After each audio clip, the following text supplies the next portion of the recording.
The first cracks of the Soviet Moloch started creeping in the late 70s. The centrally planned economy did not provide for the needs of the country, with a population of almost 300 million people. Enormous resources were spent on the arms race and financing of foreign pro-Moscow politicians.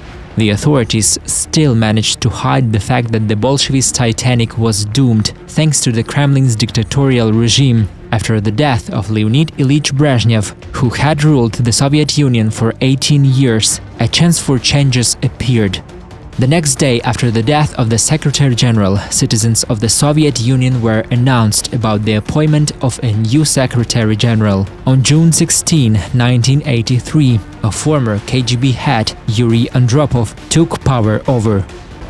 I take your trust as the trust in our Lenin's party and ideals that I consider myself committed to. The fact that the power was taken over by 68-year-old diabetic with kidney disease only looked like a party regularity to an average layman. However, the Times showed behind-the-scenes arrangement with Brezhnev. Ingenious Leonid Ilyich offered him to transfer to KGB, yet with a view to being immediately elected a candidate member of the political bureau and very soon a member of the political bureau. That being said, his return to the Central Committee after 15 years as Lubyanka's chief puppet master coincided with several mysterious events. The path to the highest post was being cleared for Andropov surprisingly easy. In 1980, Petro Mosherov, the first Communist Party secretary of the Belarusian SSR and one of the possible candidates for the Secretary General's position, died in a car crash under unascertained circumstances. Konstantin Chernenko, member of CPSU Central Committee and Brezhnev's friend, dropped out of a game too. He had been poisoned and became seriously disabled.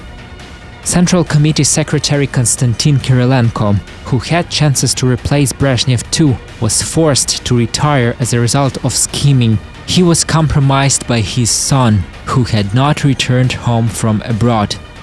Viktor Grishin, head of Moscow City Committee, was also striving for power but was pushed out of the race by KGB that had evidence proving his ties with Moscow trade mafia. All of it was not without reason. Inconvenient candidates or rivals in the struggle for power were pushed out of the way. Chances to mount the Moscow throne went up in smoke for another friend of Leonid Ilyich, head of the Ukrainian Communist Party, Dmytro Shcherbetsky. Brezhnev died several days before the plenum of the Central Committee, where he hoped to push his candidacy. In 1980, just as Brezhnev promised, Andropov was transferred from the post of the KGB head to the Central Committee. He became the second party secretary. This post plays in the game for a successor's place in case of Secretary General's dismissal.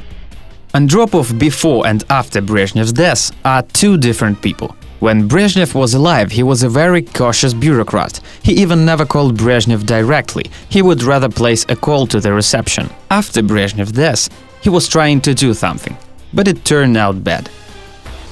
After Brezhnev's funeral, he started bringing to life his ideas concerning reforms in the country. The main idea was the idea of control over everything that could possibly be controlled, using various methods. And just ruled this way. Andropov solved the matter of economy weakened by corruption and inept communist management using the favorite method of all Russians. A surprise was supposed to give a stop to the Cerberus. Price on vodka in the stores went down. The thing is that we had this situation when there was no money to pay salaries and pensions in a number of regions. In this case, we would send train carriages with vodka there. In this sense, new Andropovka helped collect the required money to pay salaries. Half a liter of vodka cost 4.70. It was 60 kopecks less than a minimum price on vodka during Brezhnev times. For fun, the inscription of the label was interpreted as "What a kind person Andropov is." Making people drink was supposed to weaken the criticism of the Soviet authorities. Other methods used and preferred by Yuri Vladimirovich to combat dissenting views were much more violent. When Andropov started working at Lubyanka in 1967, he initiated a KGB reform to fit his needs. After Beria, everyone feared empowerment of the KGB. Therefore, it was no longer a leading organization within a system of USSR authorities. Andropov found much-needed arguments to get Brezhnev's permission to expand the committee's authorities. This is how the division into departments appeared. The first department was for foreign intelligence. The fifth was responsible for combating ideological enemies inside the country. Political suspects were banned from living in capitals. They were in a so-called 101 kilometers exile. He was the one to develop a system of secret agents, all the way from Republican to district departments. KGB men dealt with virtually all enterprises and organizations. In the late 70s, Andropov started monitoring party leaders and collecting dirt on them. Committee members received high salaries and had more benefits than even MIA employees and the military. Although both these agencies were headed by Brezhnev's favorites, Shchelokov and Grechko, who were also concerned about the prestige of their agencies. It was only during Andropov's office that the committee managed to increase the authority of security forces only thanks to the reputation of its political leader. Professional level of the employees, all pieces fell into place. Andropov succeeded in creating a caste of the new nobility. Committee members included both intelligence officers and bodyguards. Secret agents used state-of-the-art equipment, tanks, ships, and military aviation. The first groups of Soviet special forces were created, Alpha and Wimpel. In total, Andropov's army comprised of nearly 500,000 servicemen. Chekist profession is special. The party and the Soviet people from the first steps of the revolution made special demands on the Chekists. Only a person with cold mind, warm heart and clean hands could be a Chekist. Having the game in his hands, Andropov found it easy to announce the so-called fight against parasitic lifestyle after coming to power. The police and special constables hunted stores, barbershops and cinemas during work hours. This is how they were looking for absentees. To avoid repeating atrocities of Stalin's times that could lead to revolts like those in Hungary and Czechoslovakia, Andropov demanded that his men were more cautious. Andropov instructed them to research a mechanism of civil unrest, find out what had to be considered to prevent it. All-out spying and preventive detentions became an alternative of the Red Terror of the 30s. Andropov convinced everyone that there was no need for mass repressions. They had to find a mastermind behind it and eliminate him just like a Karelian timber floaters do. They'd look at the traffic jam on the river, find the log that caused it, and remove it. Most of all, Chekists monitored the activities of the leaders of national protest movements and human rights activists.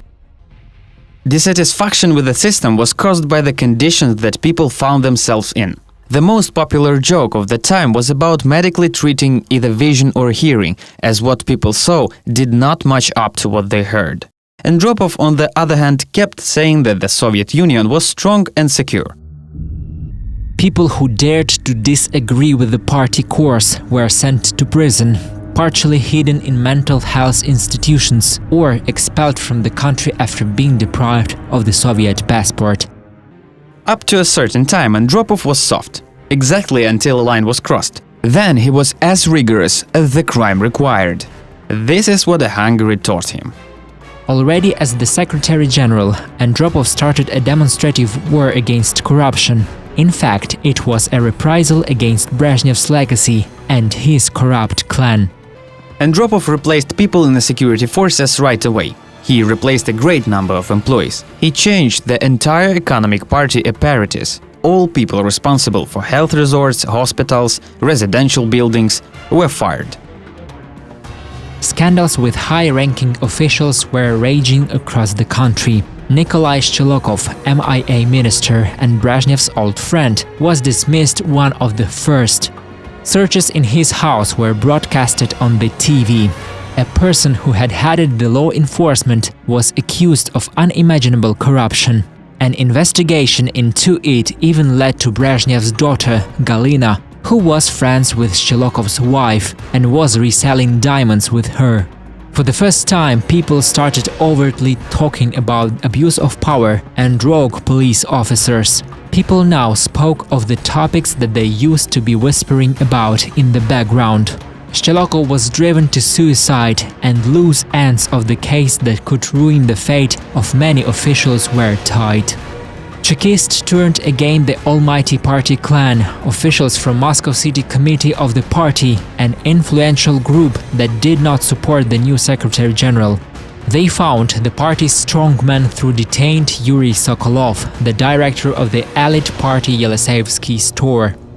Andropov killed two birds with one stone. Faked work and popular approval were on his side. Plus, this was one more way to clear the way for his cronies.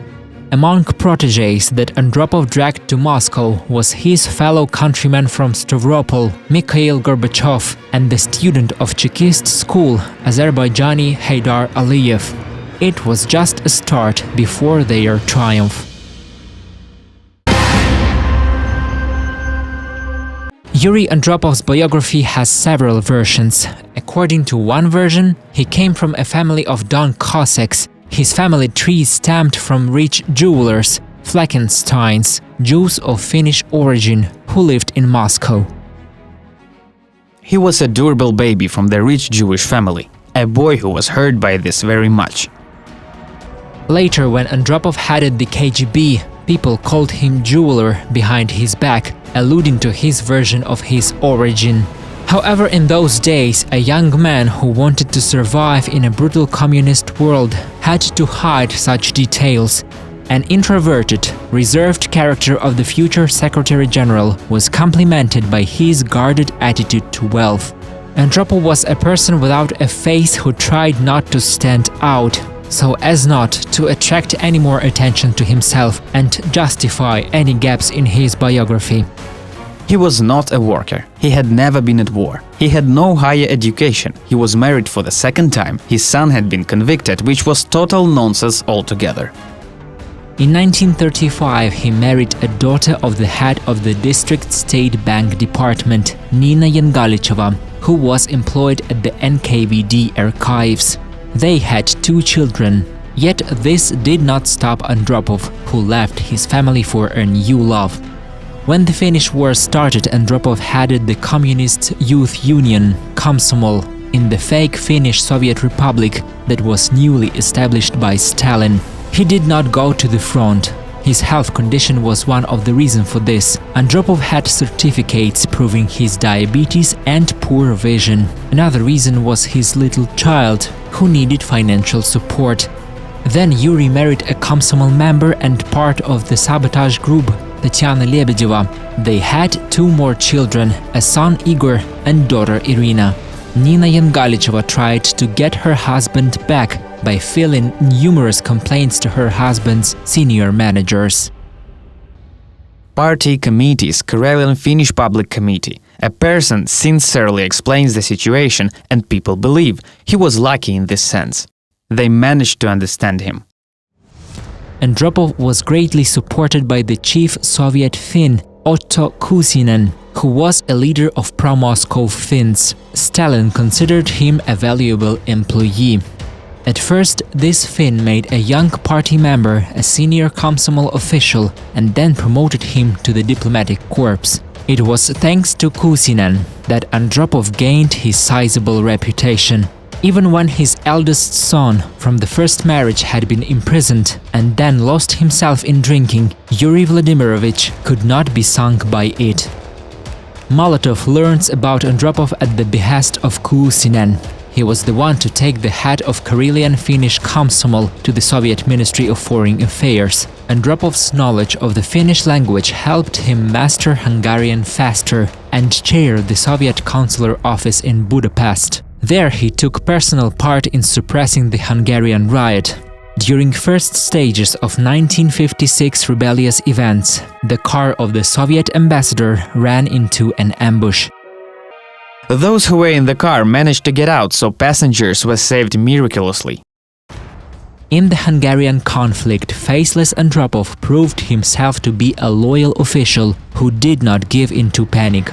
These were traits that mattered to the Kremlin. In addition, his experience in facing many thousand protests of a truly national revolution formed his own style of ruling, total control.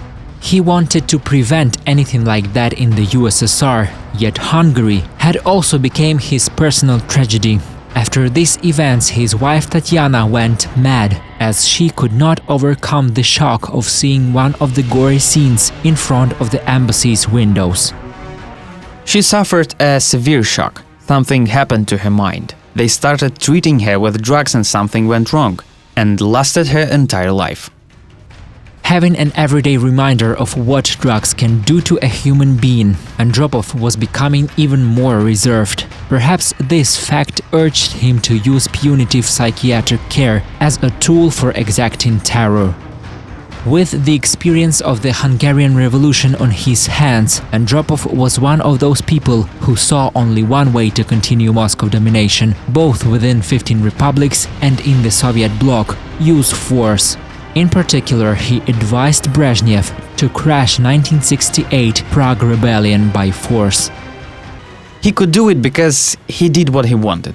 He sought advice, held discussions, he could not make decisions by himself only. This was how the so-called triumvirate was born. Gromyko, Ustinov, Andropov, this triumvirate ruled during the last several years. In 1979, his Alpha forces stormed the Taibag Palace in Afghanistan, launching a grueling war between the Soviet Union and this Islamic country.